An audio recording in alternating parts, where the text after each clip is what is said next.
March 10th, 1977, Nice, France. A courtroom on the third floor of the Palais de Justice. Albert Spaggiari sits across from the examining judge, Richard Buezes. He has been in custody for 4 months. He slides a folded paper across the table. A coded map, he says, containing the names of his accomplices. The judge leans forward to study it. Spaggiari stands, crosses the room in 3 steps, opens the window, and jumps. He drops 20 feet, lands on a parked car below, rolls off the hood, and climbs onto a motorcycle idling in the street. As it pulls away, he waves.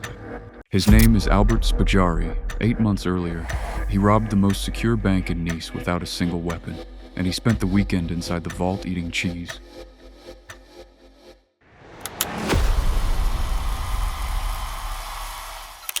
The answer starts not with a robbery, but with a map.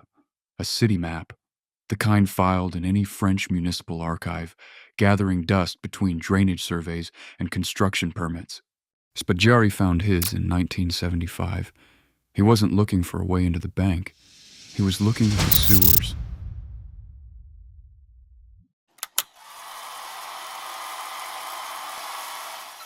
Albert Spaggiari is not what he looks like.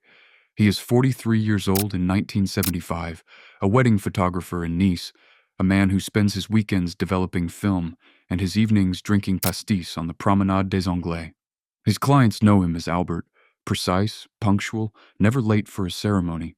What they don't know is that Albert served in the French paratroopers in Indochina at 19 and spent 4 years fighting for the OAS, the militant organization that opposed Algerian independence. He has been to prison before. He knows how institutions work from the inside, and he knows how to follow orders and how to give them. For 10 years, he's been watching the Société Générale on the Rue de l'Hôtel des Postes, the most prestigious bank in Nice, thinking about what sits in the basement. The vault holds cash, jewelry, bearer bonds, and the private contents of 371 safety deposit boxes belonging to the wealthiest families on the Riviera. The bank advertises its security. The vault door weighs several tons. There is no way in from the street, from the roof, or through the walls. There is, however, a sewer running 12 feet below the vault floor.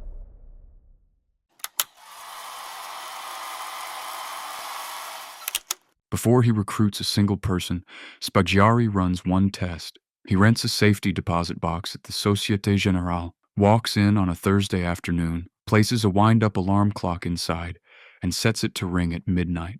Then he goes home and waits. No guard investigates. No alarm triggers.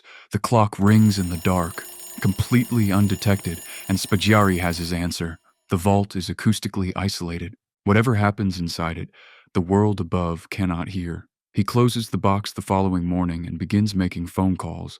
He recruits 20 men, veterans, mechanics, Marseille criminals who have worked with him before. He tells them the target, the method, and the rules. No weapons, no violence, no drugs on site. This is not a robbery, he explains. This is an operation. The tunnel begins in May 1976 in a rented garage adjacent to the city's main sewer line. The crew works in shifts, 8 hours on and 8 hours off, installing electric lighting, a ventilation duct made from PVC pipe, and a pulley system to haul debris out in buckets. Progress is measured in inches per night. By mid-July, the tunnel breaks through the concrete floor of the vault. No one above hears a thing.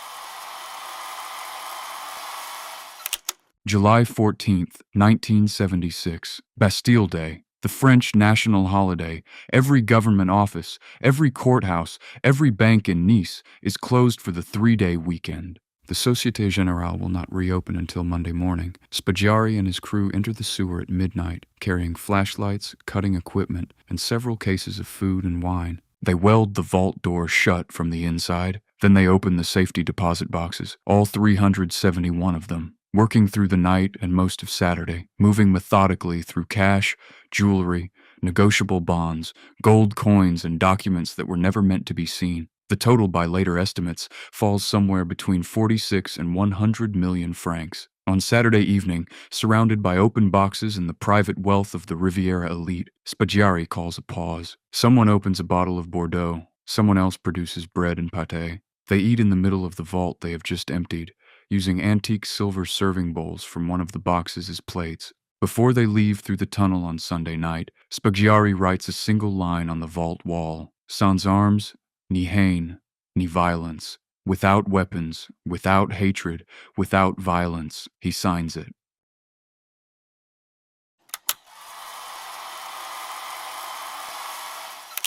The police find the vault on Monday morning. The message is photographed and printed in every newspaper in France. Spaggiari becomes a legend before they even know his name.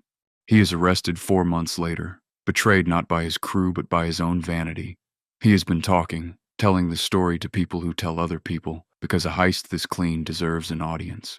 Custody does not alarm him. In March 1977, he requests a private meeting with the examining judge.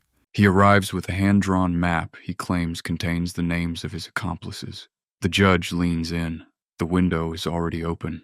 Spaggiari is across the room in 3 steps. He drops 20 feet. He lands on the car. He climbs onto the motorcycle. He waves.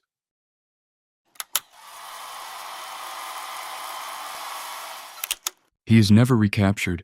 He spends 12 years moving between South America, Italy, and Spain under false identities, occasionally sending letters to the French press to remind them he is still alive. He writes a memoir. He gives interviews. He seems to enjoy it. On June 8, 1989, Albert Spaggiari dies in Turin of lung cancer, using an assumed name. The French authorities are notified after the fact. Of the 46 to 100 million francs taken from the Société Générale in July 1976, no significant portion is ever recovered. The legal proceedings last years. The money remains missing.